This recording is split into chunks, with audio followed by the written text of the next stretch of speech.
we're a new wave band.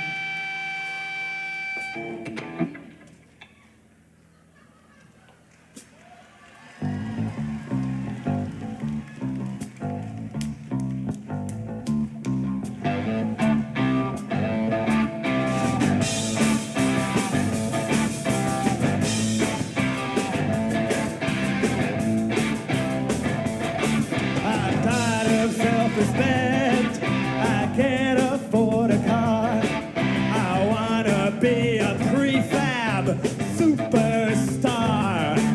I wanna be a tool, don't need no soul. Wanna make big money playing rock and roll.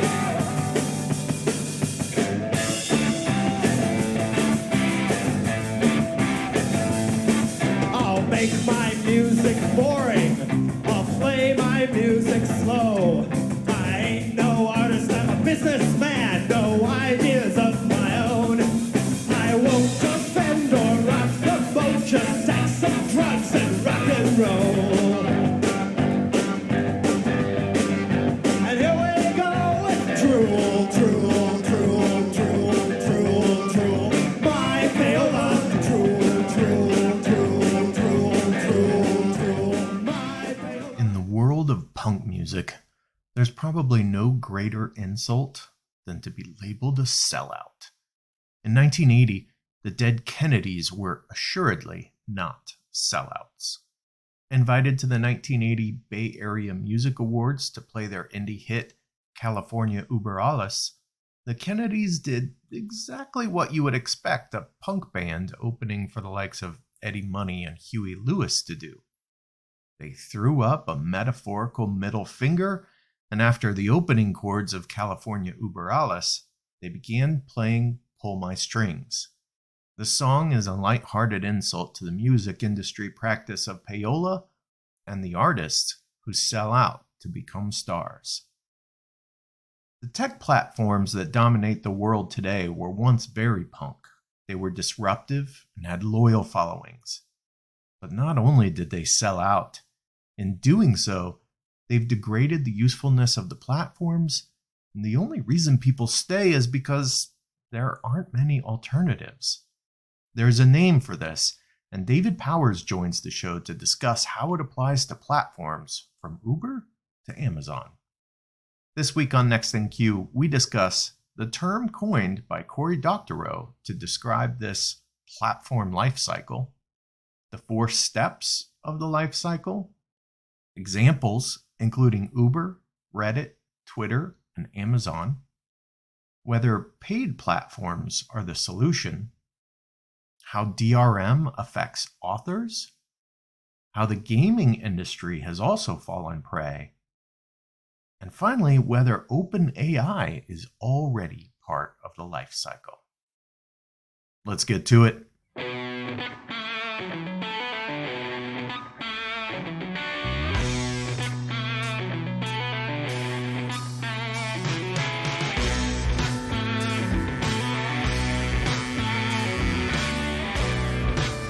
Welcome to Next in Queue, the podcast for contact center and customer experience professionals. Next in Queue is brought to you by Happy 2 Vision. Eliminate blind spots and see right through every conversation with Happy 2 Vision. Learn more at happitu.com. Now, here's your host, Rob Dwyer. David Powers, the caffeinated CXO. Welcome back to Next in Queue. How are you, my friend? Dude, I have been okay. So, how about you, man? It's been a while. It has. Recorded or not, it has been a hot minute.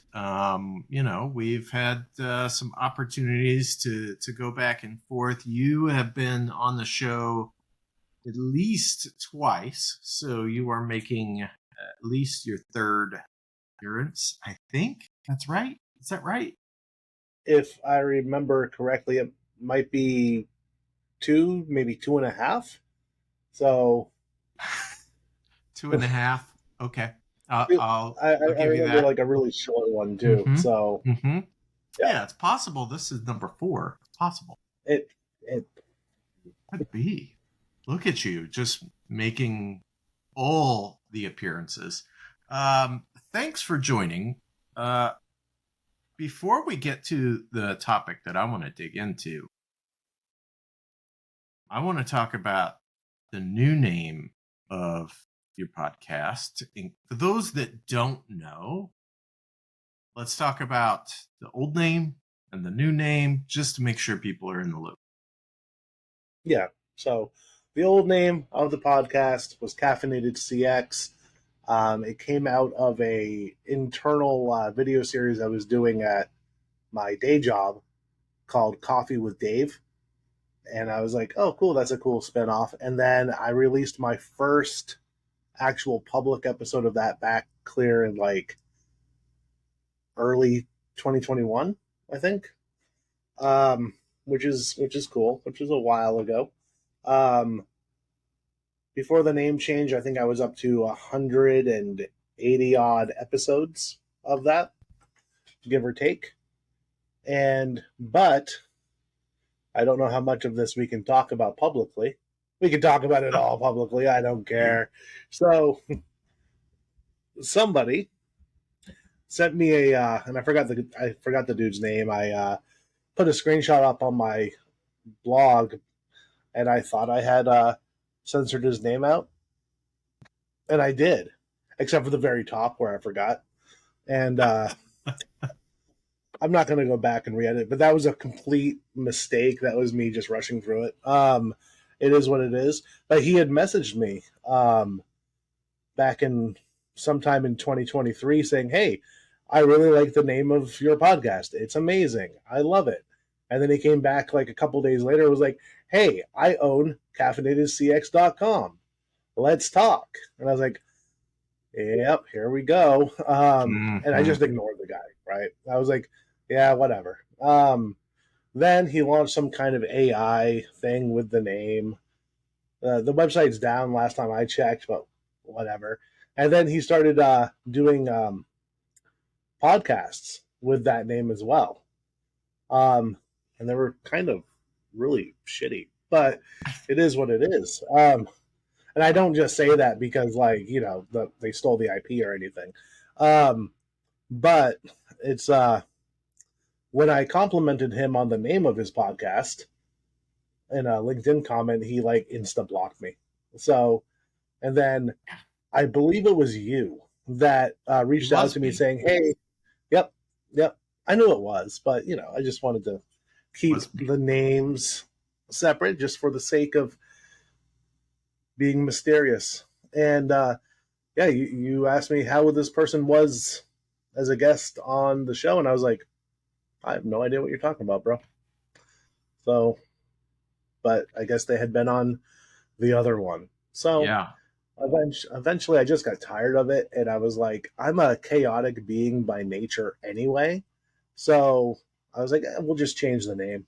And then got a little bit more cyberpunky as opposed to just normal punk with it, because that's the way everything is going now as we enter this singularity of dystopia. And decided on CX Riot Radio, which is fun because it allows me to do other things with it too, like you know, put up KMFDM-esque songs and stuff that I use to make fun of AI art by using AI. It's all good. So yeah, so people should definitely check that out. It was a realization to me when I asked you that question, because I was like, well, it doesn't usually have guests on Caffeinated CX. It's a rare thing. mm-hmm. And when you were like, what are you talking about? I was like, oh, yeah, there was that whole other thing. I had kind of forgotten about it. Yeah. Honestly, until you had brought it up, I had forgotten about it too. Like, because it was so, like, nothing of theirs ever popped up. And not just because I was blocked, just because they didn't know how to market. So I don't know. But I mean, step one, steal somebody else's podcast name and make it your own. Step two, question mark. Step three, profit. Isn't that how it works? Apparently, man. So I was like, okay, all right, cool. gives me the opportunity to do something new. So Yeah. it's not new; it's the same exact thing, but it is what it is. So. Well, I brought you on. Originally, we had talked about a different topic, including making fun of AI, which, Yeah. is ripe, but we decided to talk about something else. We decided to talk about shitification. So, for those that don't know, this is a term that was coined in November of 2022 by Cory Doctorow.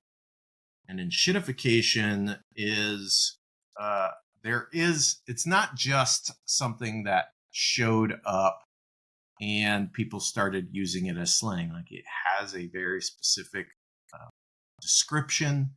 It describes the life cycle of really online platforms. And that cycle being, at first, it's awesome. It's amazing to users. It's wonderful. And everybody goes and gets onto this platform. And then, then they start to not be as nice to users because they need to figure out a way to monetize. So they're really good with their advertisers, typically, whatever their customers are, right? The paying customers. And then after they get all the paying customers on board, and it's like, well, we have all the people that you want to, talk to, and then we have all the advertisers, then they're like, oh, we're just going to be lousy to you too because we need to pay back our shareholders or VC, whatever the case may be. And then eventually the whole platform becomes completely enshittified and dies. So that's the process of enshittification. What's your favorite example of enshittification right now? I know it's tough to narrow it down, but Dude, it's like Uber would be my first one. Yeah. So, yeah. So I think Uber is a great example. Probably not the first one that comes to mind, but let's talk about how it fits into this process. So good for users. How was Uber good for users? Uber, when it first launched, it revolutionized getting a ride, right? It pretty much put all the taxis out of business, which is a part of the enshittification life cycle, right? Yeah. And it was very, very, very easy. Wait times were pretty low, right? Cost was good. But one of the reasons it cut out all the taxi services was because it was like half the price, if not more, in savings.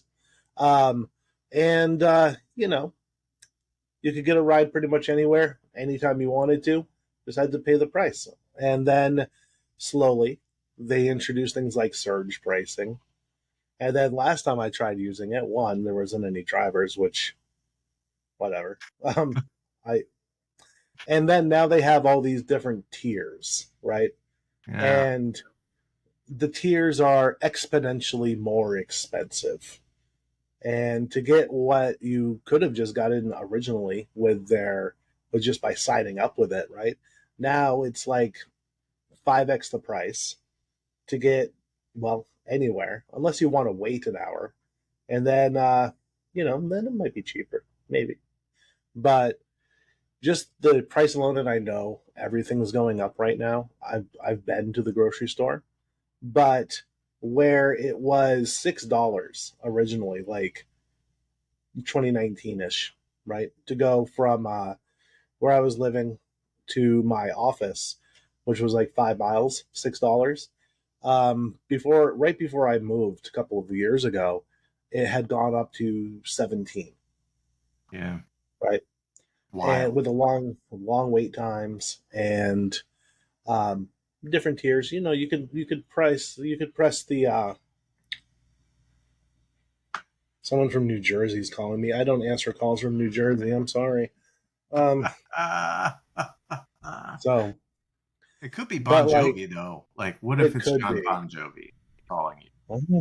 Living on a prayer. I don't know, but yeah, no, it's just gone incredibly downhill to the point where people are starting to use taxis again. So it had so much potential, just like all the other examples there are of shitification, like Reddit, Yeah. LinkedIn, um, all those other names that I don't want to get us sued or anything, but I don't think still. anyone's going to come after us for you being on Okay. my show and naming Okay. Reddit. All right, good. Let's talk about Yeah. Reddit, right? I think Reddit is a great example. The enshittification really didn't begin until they were preparing to IPO. Yep. And right, IPO is when all of a sudden, hey, we're going to cash in, right? It's time to cash in. And all of a sudden they said, hey, you know what? We're going to charge everybody to use our API, and it's going to cost a ton of money. In fact, there were all kinds of moderator tools that all of a sudden wouldn't be able to actually allow moderators to do their jobs because the tools were essentially freeware, and a lot of these tools were actually they were just operating out of somebody's pocket, right? Somebody's running a server in their basement or something to make this tool available. Interestingly, a lot of the moderators kind of went on strike. Can you tell us about kind of how things played out at Reddit?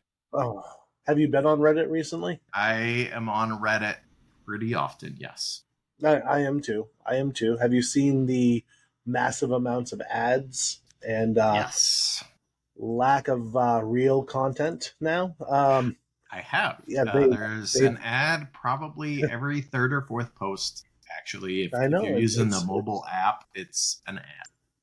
Yeah, it's almost as bad as the Amazon app now. So we'll get to Amazon. Yeah. So it's like they've gone against everything that Reddit stood for in the beginning, where it was a forum, open, free speech for the most part, right? They had to rightly ban like the jailbait subreddits and everything like that, because come on. But it was always a free platform, and you could pretty much talk about whatever you wanted to, right? And for free. And there were numerous apps that you could use to access it, just like there was for Twitter back in the day.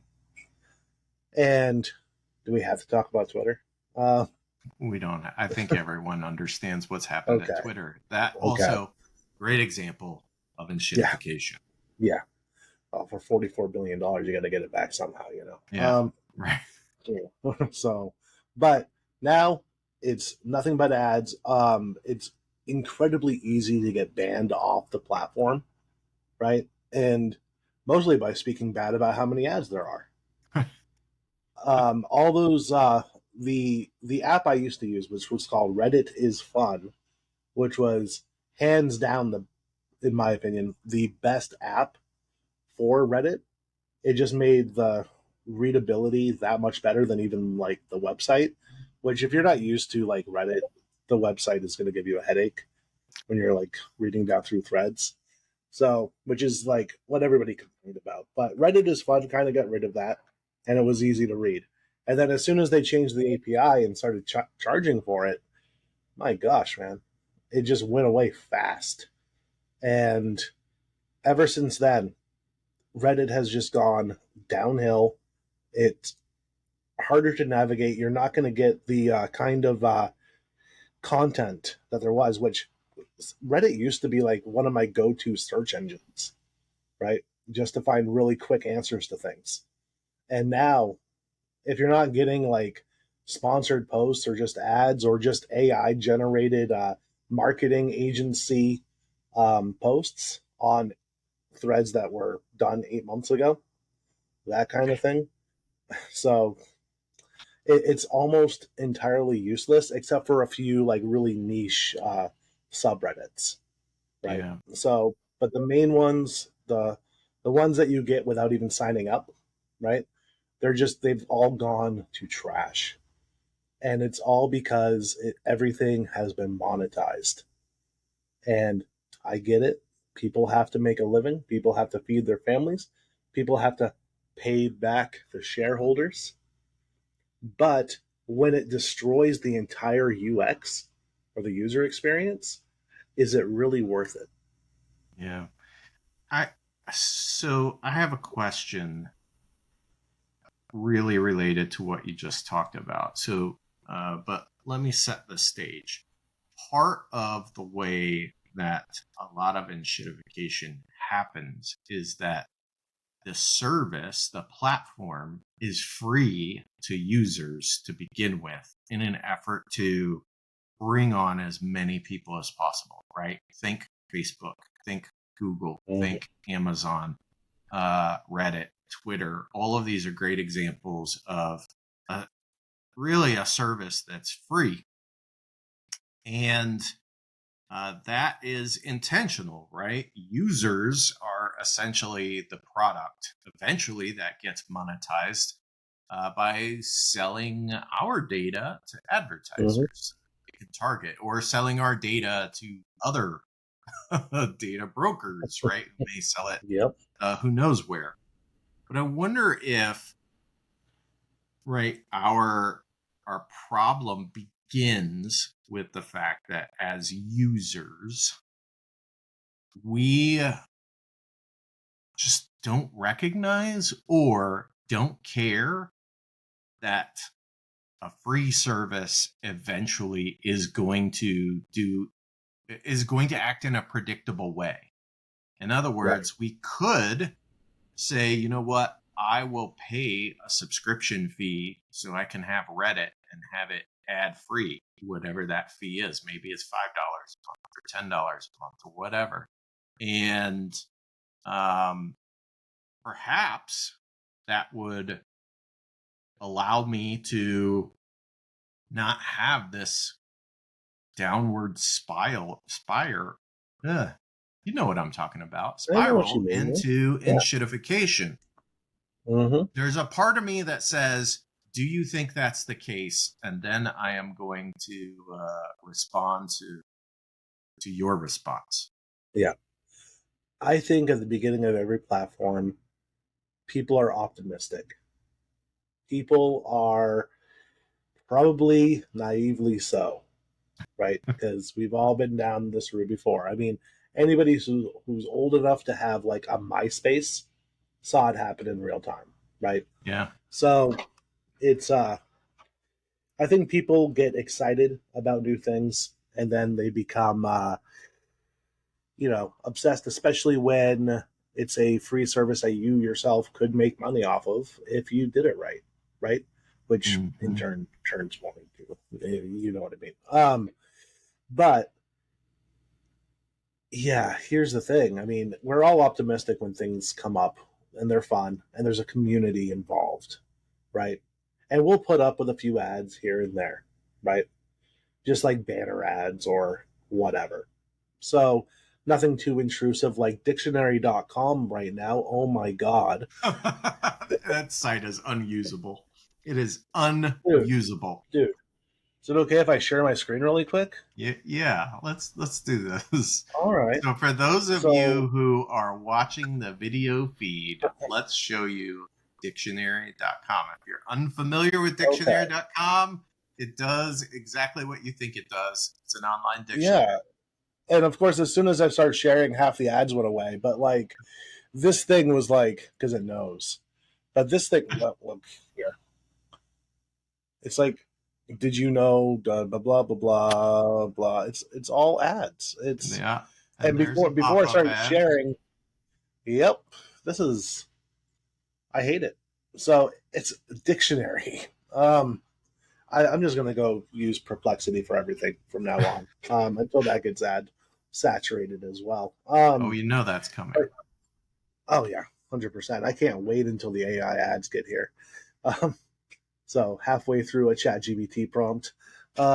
So it is what it is. But yeah, no, it's we all start off optimistic about a new platform. We build a community on this new platform, and yeah, we know they're using our data, right? I mean, the terms of service when you sign up for it. I mean, nobody reads it, but like, it's all in there. right?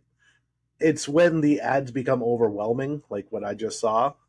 Oh, what's this ad for? Go to Connect, Bob's Furniture. So I don't know, bro. But the thing is, it doesn't just stop at like banner ads and other things now. I mean, look at all the streaming services now too. It's like I'm glad you what you brought pay that for. up, because this was really my I don't know, rebuttal to my own potential argument that, hey, we're responsible, and if we would just pay for things, then we wouldn't necessarily have this problem. But I think Mm-hmm. Amazon is a great example of it doesn't really matter. If you're paying Mm-hmm. for Prime, and I get Amazon gives you a lot for Prime if you actually take advantage of all the things, right? So, yes, you get free shipping on things that now are Prime eligible. Not everything is Prime Right. eligible these days. But you also get right their Prime Video service, which when it first came out Mm-hmm. was actually pretty amazing. It was one of the Yeah. first services that I cut the cord with. It was Netflix and Prime Video. Mm-hmm. Prime Video has recently introduced ads into that service. So, despite the fact that I'm paying an annual fee to access this service, I am now getting served ads. Yeah. Also, in the Amazon shopping app, if you want to call it that, you're Mm-hmm. also getting served ads. In fact, most of the results, if you search for something on Amazon, most of the results at the top of the page, just like Google now, are ads. Mm-hmm. If you Yep. want to, if you want your own product to show up when people search for that product, you actually have to pay Yeah. for an ad to get you there, Mm-hmm. and you have to pay Amazon a cut of your revenue from Yep. sales. That's 100%. wild. 100%. I did that experiment the other day, right? On the map I looked up customer experience books because that's the niche that we're in, right? And Sure. I have a couple floating out there. And yeah, there were a couple ads on the top, and then I started scrolling and I recorded it on a screen record. And like every three entries was a sponsored post or an ad. Yeah. It was ridiculous. And like there were books that no offense to the authors, right? But never heard of them. And I like to think that I have most of the big hitters already on like, LinkedIn, right? So, but this was ridiculous. And it was every third one was an ad. It So, is wild to me. Speaking of books and Amazon, let's talk about some of the other ways that really a lot of this boils down to a lack of competition, right? A lot of these mhm, companies that we're talking about are in their particular space a monopoly, and yeah. that's something that we have allowed, or at least our government has allowed. Monopolies technically are against the law in the United States, but that doesn't prevent them Uh, from existing. So, if you got enough money, it's right. like, So let's talk about Amazon. One of the things that is interesting about Amazon is you can obviously publish your book there, but you can also publish your audio book. And this is one of the ways in which um, IP law gets really kind of twisted. So, mhm, DRM, digital rights management, for those that don't know what that is essentially the software that is on um, music, it's on movies, it's on audio books, to prevent you from copying and selling for your own profit somebody else's work, right? In theory, it is a way to allow you to control your IP. But if you create an audiobook on Amazon, it comes with Amazon's DRM on it, and it is illegal for you, even you, David, as the publisher of the Blue Collar Call Center, right? If you made that an audiobook, which, by the way, do you have an audio version of that book? No, but because of this very reason. Right. So You would be not allowed to sell that same audiobook anywhere else. And if you did, Amazon could come after you and essentially make a takedown request because you have violated their DRM by trying to sell it somewhere else. Just absolutely bonkers that that is the case. no, 100%. That, like I said, that's one of the reasons I haven't done the audio recording yet or put it up on Audible, right? And I was thinking of reading it for like the podcast, but then I was reading through the KDP stuff, and it was just like, oh, I don't think I can, because I can't even post like chapter by chapter on my blog either, because it's Wow. like once it's on KDP and published, Amazon almost kind of owns it. So Yeah, you can't it's give it away. So is wild. yep.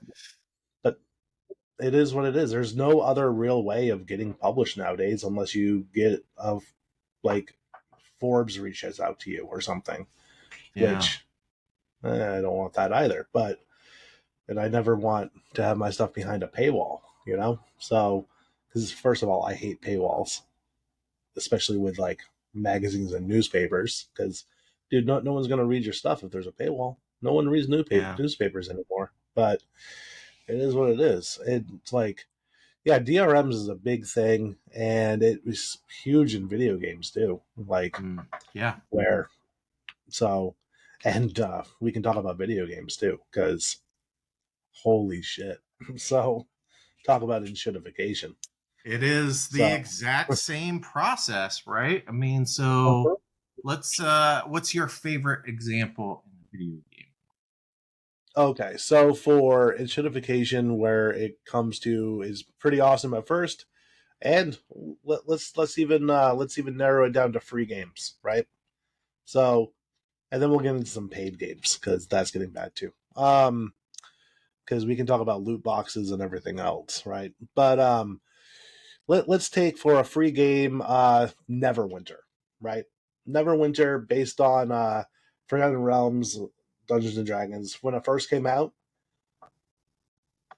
yeah, it was kind of a little bit monetized, where you could buy in-game currency for like skins and cosmetics and some other stuff, right? But the majority of the game, up to about end game, was playable. Like you could progress normally without spending a penny, right? I made the mistake of downloading it about a couple months ago, and the entire thing has changed. There's like 6 in-game currencies that you can buy, right? And so, some of the currencies, if I understood it correctly, because I was just kind of like mocking it while I was playing it, some of the in-game currencies you have to buy with real money, and then use that currency that you bought with real money to buy other in-game currency that you can buy with the currency that you bought with real money. So it was like, okay, buddy. And And you what's the cannot. exchange rate on this currency exchange? It was really bad. Yeah, of So course it is. Of course it yeah. is. But like, there's that. You can't progress anymore without spending that currency, right? So because you're going to be incredibly undergeared, and if you play MMOs, if you're undergeared, you're not doing anything, right? You're like Yeah, walking out and dying.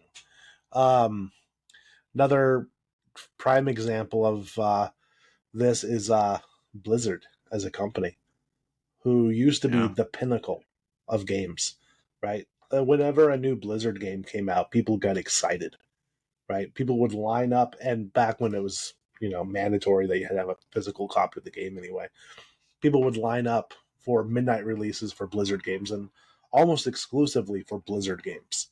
Like you'd get the couple like Call of Duties and whatever, but Call of Duties are too new for this really. But like, yeah, and then they released Diablo Immortal, which I think the first week that it came out, someone had spent over $100,000 on. So It is which, just wild.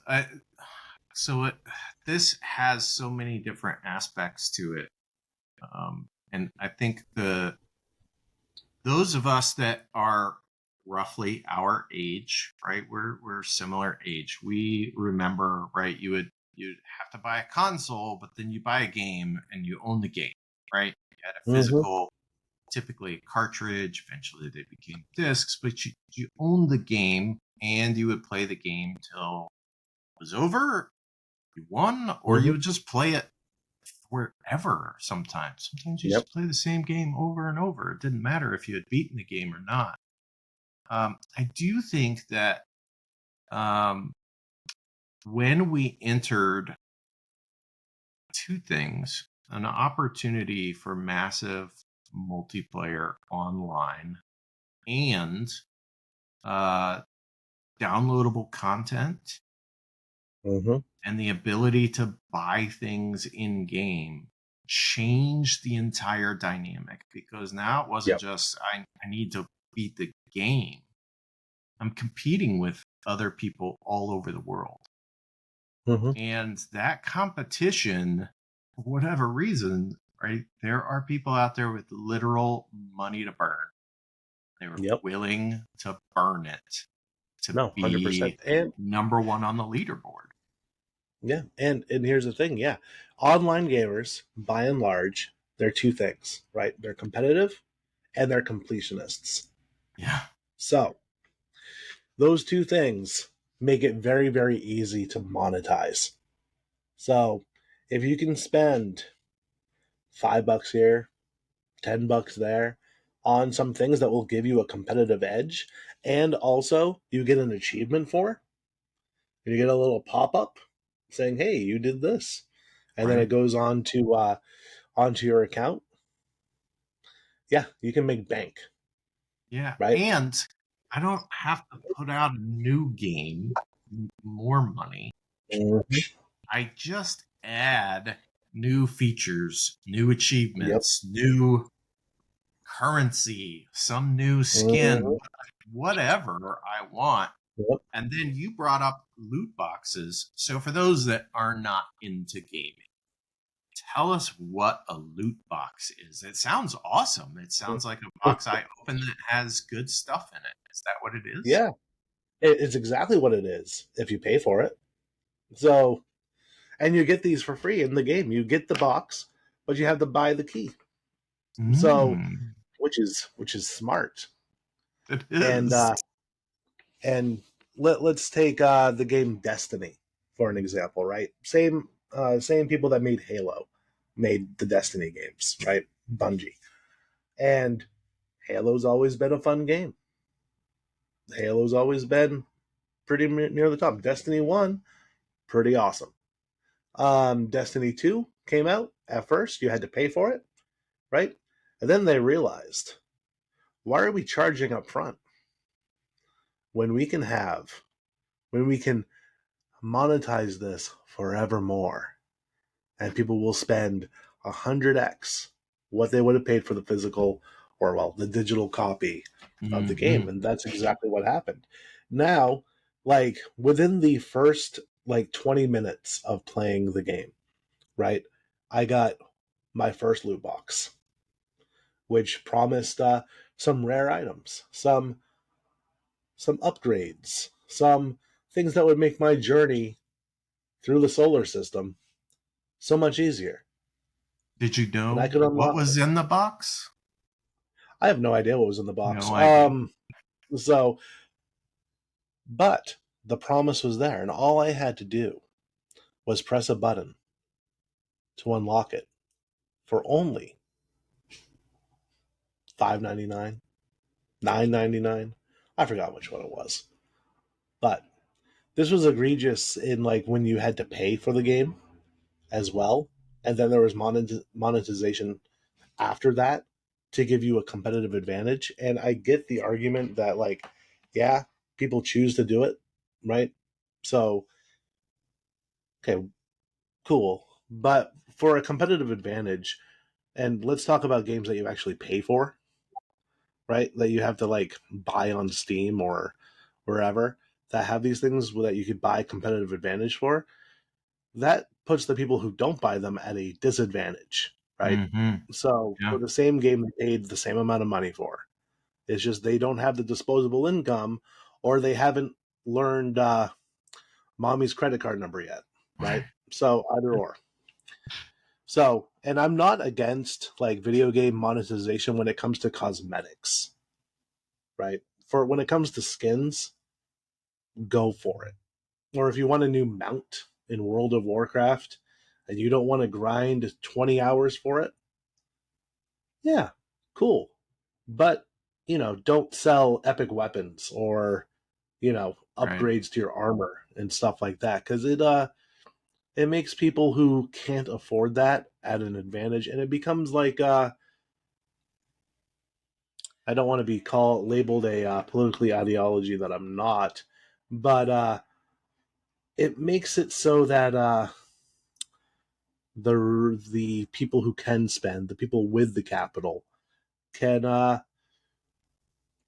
kind of outpace the people that can't. Yeah. I mean, it's pay to And win, right? yeah, I mean, at the even end if of you the paid for day, the game, it's pay to yeah, win. And like life. those companies, I mean, those people that pay that money, they're known as whales. And those companies Mm, know their whales very well. And they mm-hmm. do everything they can to keep them happy and spending because Yep. they make way more money that way than they did before, which was you pay a fixed price for the game and then everybody gets the game. Mm-hmm. It's just, and you get more users when you Yeah. bring in people for free. You Mm-hmm. remove that barrier to entry, and then you can Yep. get those microtransactions. And some people, even if they're not spending a lot of money, might spend Mm-hmm. more over the long term than they Yep. would have if Yep. they had, even paid $100 for the game. Oh yeah, no, and here's the thing, like that's cool. It is what it is. So, but when they're not upkeeping the game either, right? When they're not adding new content, free or not, right? When it stagnates and all they focus on is selling new cosmetics or new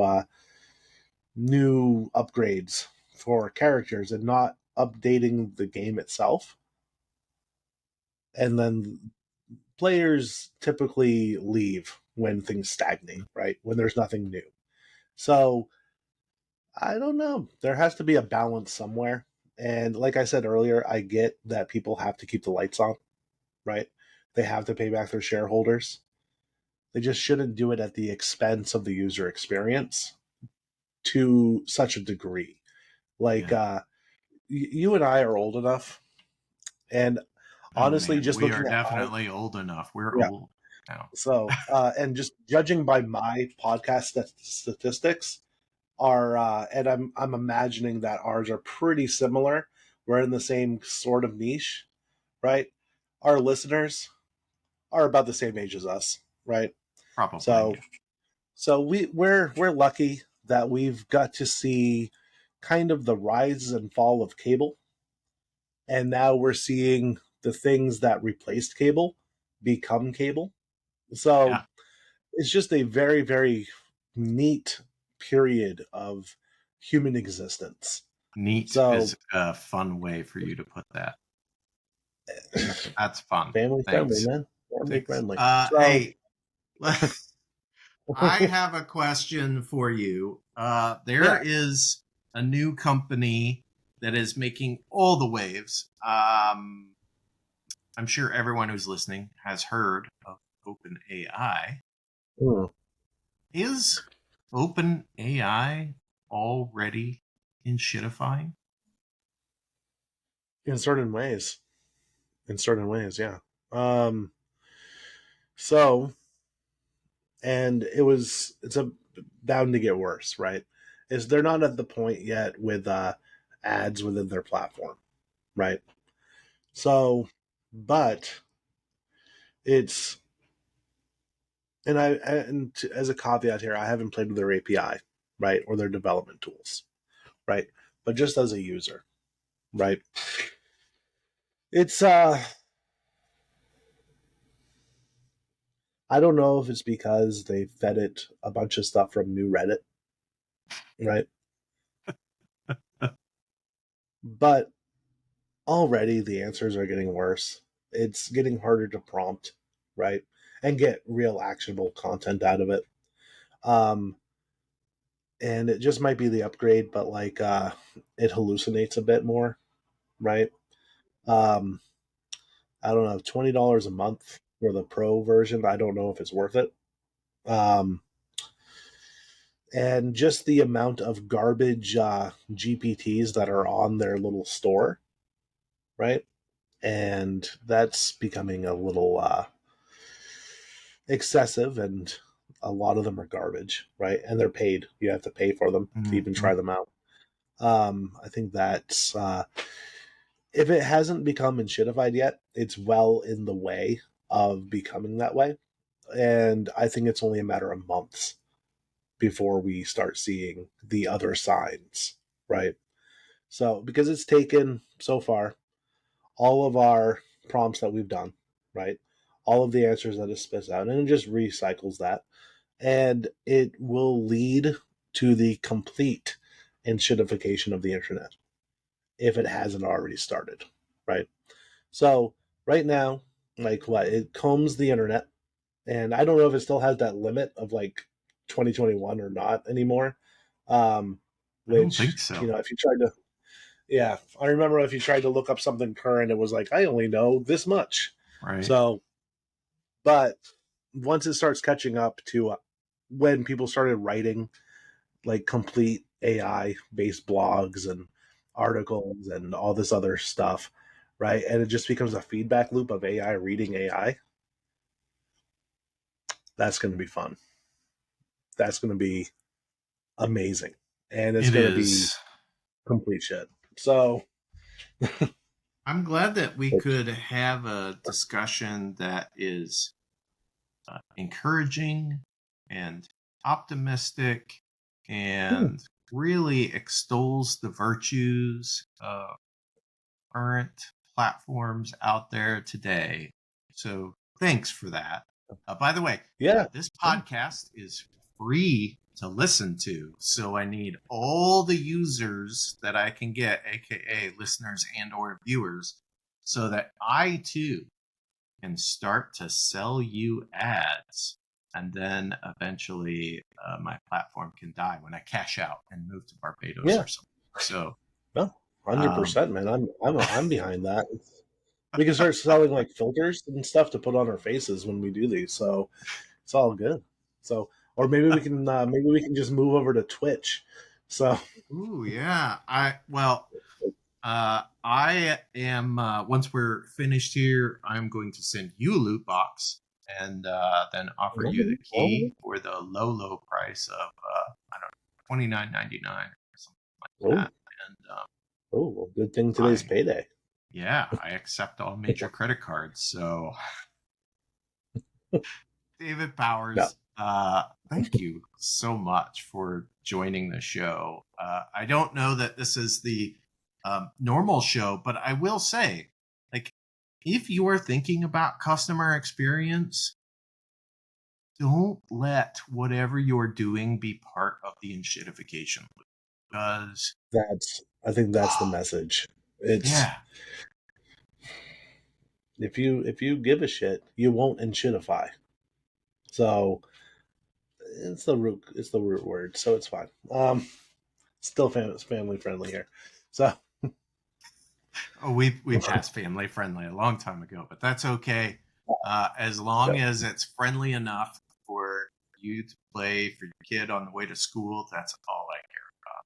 Really, all He's I care. almost 14 now, so yeah, it's all good. So Oh yeah, yeah, he's He's listening to way worse things. I've seen some of the Discord messages. Yeah, he's heard worse things. So. Dave, thank you so much for joining the show. As always, I appreciate it. Look forward to chatting with you again. Be sure to connect with Dave on LinkedIn if you're not already. Check out his podcast. Check out his books on Amazon. It's the only place he can sell them, so go check them out there. Thanks, Dave. Anytime, man. Thanks. Next in Queue is brought to you by Happy To and is produced by me, Rob Dwyer. If you enjoy this podcast, please by all means subscribe and or rate this podcast in iTunes or your favorite podcast app. But more importantly, please tell just one person about this podcast. Word of mouth is the best way for people to discover new content. As always, thanks for listening.